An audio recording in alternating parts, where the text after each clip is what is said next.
Bos días, benvidos e benvidas a todos a un novo webinario da Oficina Económica de Galicia.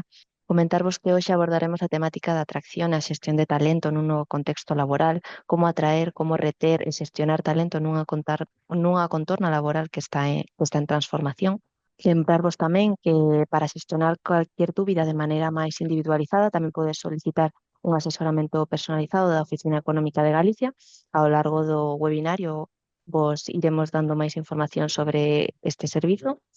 Nada máis por la miña parte, doulle a benvida a nosa relatora de hoxe, Sandra Negreira, experta en desenvolvemento de persoas e empregabilidade e colaboradora da Oficina Económica de Galicia. Bos días, Sandra. Bos días. Pois nada, Todo teu, cando digas. cando Gracias. queiras.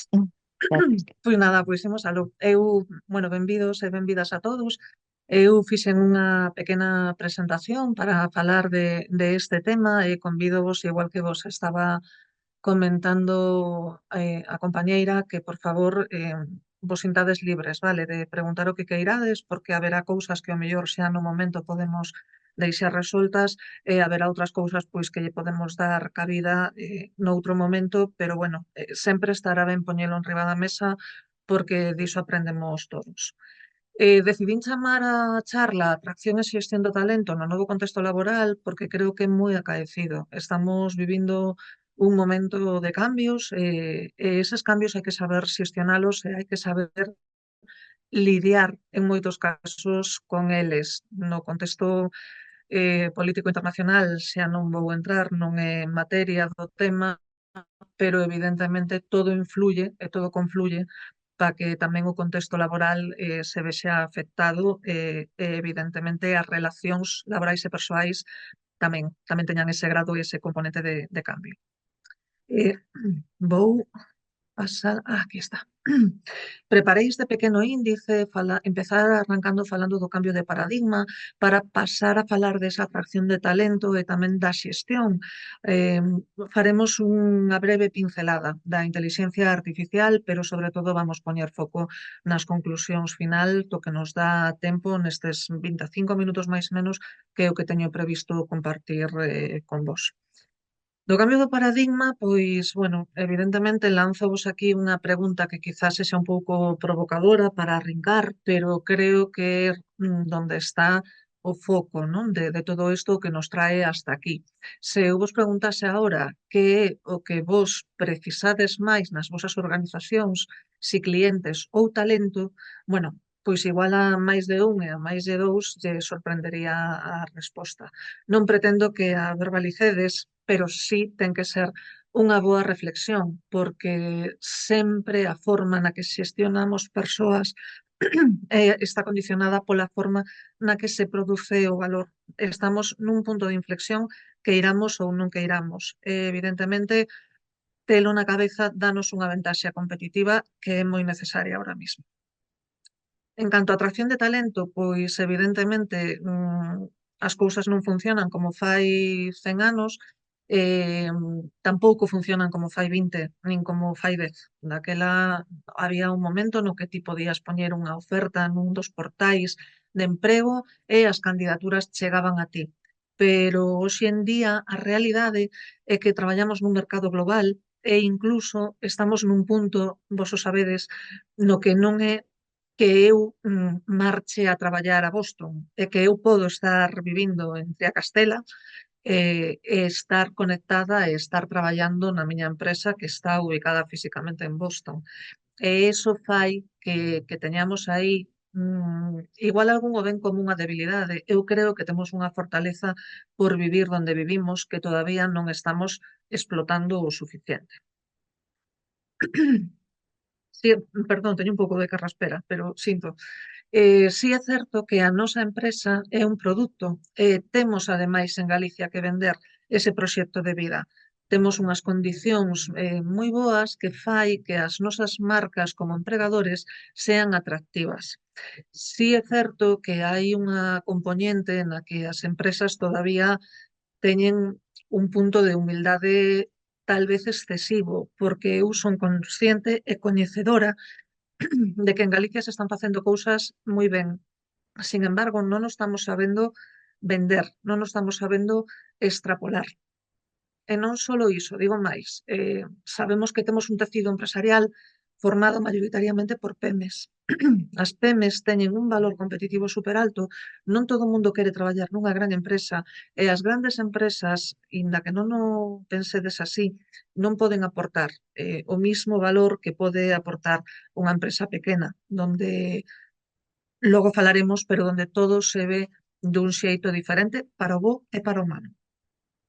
Hai outra cousa que tamén está facendo evolucionar moito o mercado laboral e é que cando antes nos contaban que se ti tiñas unha carreira, unha titulación, un FP específico, tiñas a vida resuelta, hoxe en día eso non ocorre. Todos temos que estar aprendendo, todos temos que estar formándonos e hoxe en día as empresas valoran moito máis esa capacidade, esa actitude con C do candidato para aprender.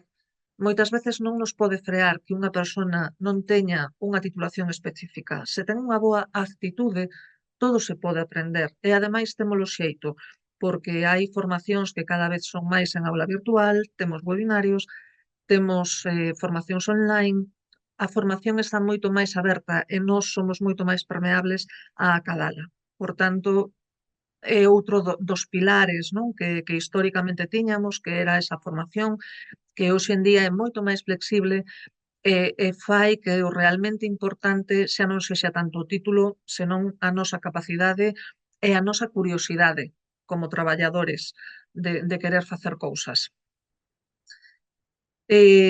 Nesa empresa como produto, a marca empleadora é básica, é fundamental. Eso implica que temos que ter o candidato no centro sempre. Igual que antes, pois ao mellor se nos presentaban 300 candidatos para un puesto, en moitos casos non respondíamos, non dábamos señai de, bueno, o candidato supoñía que non fora seleccionado porque non volvía a ter noticias de nós, pero hoxe en día eso realmente non nos está facendo ningún favor. E non nos fai ningún favor porque nós, como marca empleadora, debemos cuidar moito os detalles. Cada punto, cada señal que nós traballemos con un candidato ten un efecto multiplicador na sociedade e no entorno. Daquela, canto millor eu cuide a un candidato, sea seleccionado ou non sea seleccionado, estou lanzando unha mensaxe moito máis potente cara ao mercado e cara ao meu posible público obxectivo que contratar. Estou entrando directamente no que é a experiencia do empleado. Este empleado no centro implica que o reto está en como mellorar a relación laboral, en como mellorar o clima laboral, en como atraer talento. A min gustame máis a expresión de atraer talento que a de reter talento, porque eu non quero conmigo a ninguén que non me elixa a min. Daquela, atraer a ese talento, atraer a esas persoas que poden estar vinculadas co que eu son é moi importante. E iso requiere tamén dun exercicio honesto e moi valiente por parte da empresa. En que sentido? No sentido de que a empresa, para elexir os candidatos que cumplan o rol, que cumplan as habilidades, as capacidades que eu preciso, teño que ter moi claro cales son esas habilidades, cal é o candidato que eu preciso. Implica en moitos casos ter feito e actualizado un DAFO. Non sei se conocedes a ferramenta, pero esta ferramenta é simplemente traballar un pouco sobre papel e con honestidade, como vos decía, pois cales son as debilidades da empresa, as fortalezas, as oportunidades, cales son as amenazas. De aí sacamos cousas moi importantes para atraer ese talento, porque, como vos decía, como pyme nos podemos ter unha ventaxa competitiva moi importante respecto a outras empresas. Por poñer algún exemplo, eu creo que nunha pyme a parte comunicativa é moito máis sinxela. Se eu teño un problema, se eu teño unha dificultá, é moito máis accesible que poida chegar ao meu mando ou incluso á dirección. Non hai un camiño que recorrer, non teño unha serie de procedementos que facer, non teño que escribir un correo electrónico, podo cruzalo polo pasillo e contarlle. podo dicirlle á persoa ca que eu quero falar o que eu estou precisando, o que eu estou sentindo. Hai cousas tamén que tamén influyen moito, como é unha boa flexibilidade laboral. E flexibilidade laboral, cando empezamos a falar fai uns anos do término de conciliación, pensábamos sempre na persoa casada que tiña nenos, que tiña pais que cuidar e que poñía ao seu servicio, non? Ese tempo daquela, pois, descontaba un tempo determinado para eses cuidados, para ir ao médico, o que sea. Hoxe en día, como todo é tan diferente e tamén a xente que se incorpora ao mercado laboral, as xeracións máis novas, teñen unhas prioridades de vida completamente diferentes ás nosas, é certo que para eles esa flexibilidade laboral xa non é un plus, é un básico. Cando decía antes que eu podo estar en Triacastela traballando para unha empresa de Seattle, o sea, é impensable para estas xeracións, non todo o mundo quere eso, puxino como exemplo. Pero sí é certo que se eu nun momento dado pois quero facer algo un día na miña xornada laboral, ten que ser moito máis flexible. Non podemos ser tan ríxidos como éramos antes, porque eu empezaba a primeira diapo, víades que era unha imaxe da intelixencia artificial e a outra imaxe estaba falando do taylorismo, da cadena, non? De produción. Hoxe en día o traballo xa non se concibe así e iso é unha realidade ca que a empresa ten que vivir. Eso fai atraer o talento. Cando o traballador, cando o colaborador ve empresas que realmente pon o foco donde a él lle está interesando, nesa calidade de vida e nesa conciliación real de tempo de traballo e de tempo de ocio e de tempo de familia e de tempo para min. Todo iso se pode facer. O que pasa é que, como vos digo, requiere un análisis previo. E o DAFO eu creo que é fundamental para empezar realmente a saber o que eu quero e cales son os meus límites. Hasta onde sí e hasta onde non.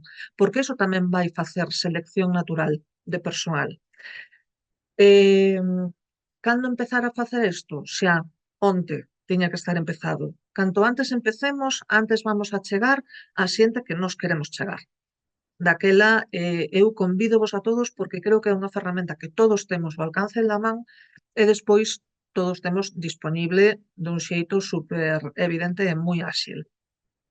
Algunha outra ferramenta que podemos ter dispoñible a man? Pois, como vos decía, sobre todo no que son as PEMEs, esas charlas de 5 minutos, parece que cando falamos de atracción de talento, todo é moi etéreo, todo é pouco medible, pero intento o DAFO é unha ferramenta moi tanxible e outra ferramenta que é moi tanxible é falar ca xente coa que estás traballando.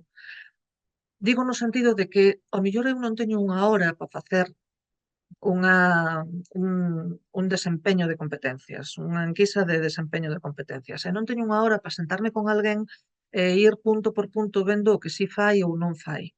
E non o digo como nada malo. É bo, a xente que o pode facer, fantástico. Pero hai outras cousas que sí podemos facer e que nos levan 5 minutos. Porque cando ti traballas cun equipo pequeno, está rodeado e nos vemos a diario, é moi fácil nun momento dado preguntar que tal estás hoxe? E preguntar, pois, como crees que está aportando o teu traballo o obxectivo da empresa. Em, Outra pregunta moi clave é preguntar se ti crees que hai algunha algunha habilidade túa que non estamos poñendo en valor, que non estamos sacando á luz. Que crees que se está desperdiciando do que ti podes aportar á empresa? E todo iso fai que a persona se sinta escoitada e se sinta valorada. E é outra ferramenta moi necesaria hoxe en día nesa convivencia de xeracións que estamos vivindo moi necesaria porque as dúas partes lles vai ben escoitarse sempre e escoitarse para entender, para comprender, non escoitarse para responder. Eso é realmente o que pode ser moi sano. Outras cousas que poden facer mellorar esa experiencia do cliente, pois, por suposto, os beneficios personalizados. Dependendo da etapa vital na que nos atopemos, pois cada un temos unhas necesidades. Eu, ao mellor, se estou casada, teño nenos pequenos, bueno, casada ou solteira, dame igual, vamos, era unha forma de falar. Se eu estou nunha etapa vital na que teño nenos pequenos, pois ao mellor para min unha das cousas máis importantes pode ser un seguro médico privado que nos cubra en caso de que ocurra algo. Se eu me acabo de incorporar á empresa e estou sola, a miña prioridade é estou nesa etapa de ambición de coñecer mundo, pois para min o mellor pode ser moito máis interesante que me des teletraballo, porque o mellor eu decido cada fin de semana marchar a unha cidade europea e alargar un pouquiño esa semana. Estouno poñendo como exemplos, non estou dicindo que sea posible en todos os casos, nin estou dicindo que sea desexable en todos os casos. Simplemente o digo como opcións un pouco porque teñades cousas na cabeza. Eu, insisto, a min constame que hai cousas que se están facendo moi ben, simplemente non lles estamos como empresa, non as estamos publicitando o suficiente. E se a nosa empresa quedamos en que é un produto, é moi importante esa imaxe de marca empleadora, hai que ter unha boa comunicación, hai que saber realmente o que queremos verbalizar e queremos visibilizar para que a xente a coñeza e ir atraendo a nosa tribo, que hai, que a temos, simplemente que moitas veces é difícil chegar a ela e a eles chegar a nós, porque non nos coñecen, e esa parte tamén está na nosa man. Temos que traballala. Dito todo isto, pois eu vos invito aquí a ter sempre moi presente como vai a xestión do cambio. E por que digo isto?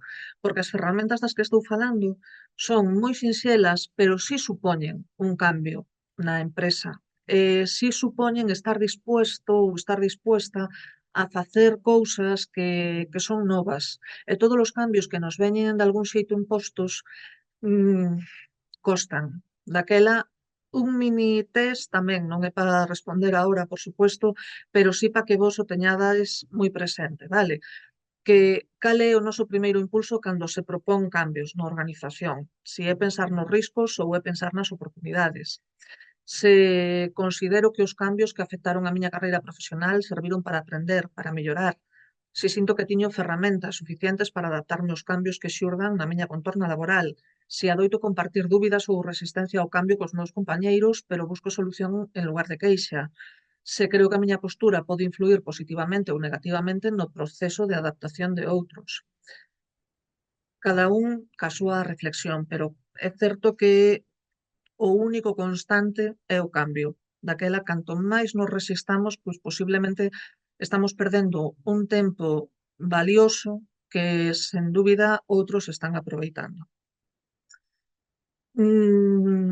A tecnoloxía ten que ser unha aliada porque hai moitas cousas que a min me poden costar e tamén forma parte dese cambio, a diversidade, o feito de que hai cousas que na miña cabeza pois sempre foron dun xeito determinado e me costa asumir que hoxe en día sexan de outros, pero a tecnoloxía, que é o noso aliado, moitas veces nos vai axudar a eliminar sesgos inconscientes. Sobre todo cando estamos nos procesos de selección, isto é bastante habitual, que nos fai pensar e nos fai replantexar e iso é moi saludable. Axúdanos.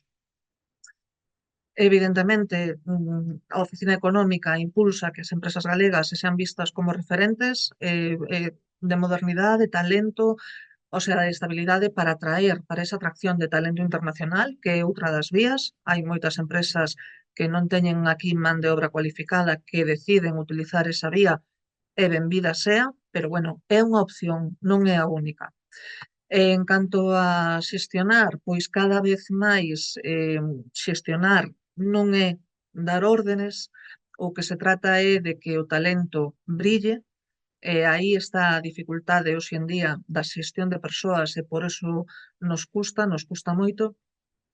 Tamén, como vos decía, a flexibilidade xa non é un beneficio, é unha condición básica para talento cualificado, poden escoller e escollen, non se lle debería ter tanto medo a esa flexibilidade e, sobre todo, isto é como esa famosa frase que os que tendes algúns anos seguro que recordades de café para todos. Isto non é café para todos. Bueno, pois a flexibilidade tampouco é café para todos, pero é que a xente non quere todo o mundo o mismo e non todo o mundo entende por flexibilidade o mismo. Por iso é moi importante as charlas, falar e coñecer os equipos, saber realmente o que a xente que está traballando comigo precisa. Axudar con ese onboarding cando alguén se incorpora ao equipo, ter unha parte que poidamos automatizar, que poidamos xestionar tecnolóxicamente e tamén que teñamos esa parte humana de cultura organizacional, de valores, vai facer que a integración sexa moito máis rápida e moito mellor, moito máis eficaz e decidir sobre as persoas baseándose en datos outra vez reduce a subxetividade. Os plans de formación á carta, segundo o perfil de cada empleado, é outra das ferramentas que se poden utilizar. Non todo o mundo quere aprender o mismo, nin no mismo momento. Dependendo do perfil que teña cada persoa que traballa con nós, pode ter os seus propios intereses técnicos, profesionais e tamén os seus propios intereses a nivel persoal. E é bo casalo todo porque se eu invento, se eu son un operario de produción, pero eu sempre tiven moito interés polo diseño, eso é un ganar-ganar, porque no medio prazo, se a min me deixas que eu me forme no diseño, tal vez poida recualificar, poda cambiar a dirección do meu camiño e deixar a logística e pasar ao departamento de diseño. Ou podo mellorar as miñas competencias e podo facer con eso unha ventaxa competitiva para a empresa. Daquela, antes de decir que non a unha formación, moitas veces é moi necesario tamén a través dese DAFO vos pode axudar saber cara onde vai a empresa e que é o que queremos no medio plazo. Aí temos un montón de información e que xente está disponible e que xente tenga a actitud con C da que outra vez estamos a falar. Creo que hoxe en día ese liderado honesto que vos decía, pois o líder é un facilitador de recursos, un xestor de emocións. A seguridade psicolóxica é un recurso básico hoxe en día en calquera entidade para que a xente este a gusto, este tranquila. Todos aprendemos desde o erro e é moito máis fácil aprender desde aí que aprender desde o medo. O medo en xeral suele ser mal compañeiro e suele facer que o talento escape. E despois non podía rematar sen facer nada, 4 pinceladas sobre a inteligencia artificial, porque xa non é futuro, é presente, e xa case imos tarde con ela. O sea que está redefinindo os nosos fluxos de traballo, pero, por favor, teñamos sempre en conta que non nos sustituye, o que fai é aumentar a nosa productividade, pero sempre detrás da máquina ten que haber unha persoa. Evidentemente sí que hai que darlle formación á xente para que sepa como manexala, para que sepa como traballar con ela, como aliado, non en modo sustitución. Esa arte dos prompt, non? Saber preguntar. Hoxe en día é moi importante porque nos facilita e nos pode sacar de moitas dificultades. Hai que ter claro que aí a inteligencia artificial fai o borrador, pero a persoa, o profesional galego é quen ten o criterio, quen ten a estrategia, o sea que por aí son aliados. E despois, bueno, eso sí é certo que están xurdindo novos roles, eses perfiles que dominan negocio e que entenden como aplicar a tecnoloxía, son roles híbridos. Si non me gustaría, isto creo que é a diapo máis importante respecto á inteligencia artificial, porque no eido legal e de recursos humanos é moi importante ter en conta que non temos o control da información que proporcionamos con esa inteligencia artificial, salvo en casos nos que se aborden proxectos con servidores estancos que creamos a nosa propia inteligencia artificial para a xestión deste tipo de accións. Hai algúns aspectos tamén, noutros aspectos existe moito baleiro legal, é fácil non cumplir ca privacidade da información de traballadores e candidatos, que para recursos humanos é o máis importante, e tamén que a inteligencia artificial está avanzando a un ritmo exponencial e vai a ser o motor de moitos futuros postos de traballo e da xestión administrativa, pero hai que saber como utilizala e hai que facelo nunha contorna segura. Por favor, isto ten que quedar grabado a lume. O que se trata ca inteligencia é de ter esa eficiencia operativa, de automatizar rutineiro para que as persoas fagan o traballo de valor. Aquí vos puxen algúns exemplos de tarefas que se poden automatizar con inteligencia artificial no eido de persoas. Por concluir, non quero pasarme do tempo, Sí quería recalcar que o progreso técnico debe ir da man do progreso humano, non pode ser de outro xeito, que hai que evitar, xa está empezando a ocurrir, que haxa esas fendas entre quen sí utiliza e quen non utiliza a intelixencia artificial, e hai que garantir un uso responsable e humano da tecnoloxía. Evolu- Como conclusión, evolucionamos da máquina ao algoritmo, pero o factor diferencial sigue sendo a persoa e Galicia ten o talento e a tecnoloxía para liderar esta nova era. Creo que non me pasei, creo que cheguei xusto a tempo.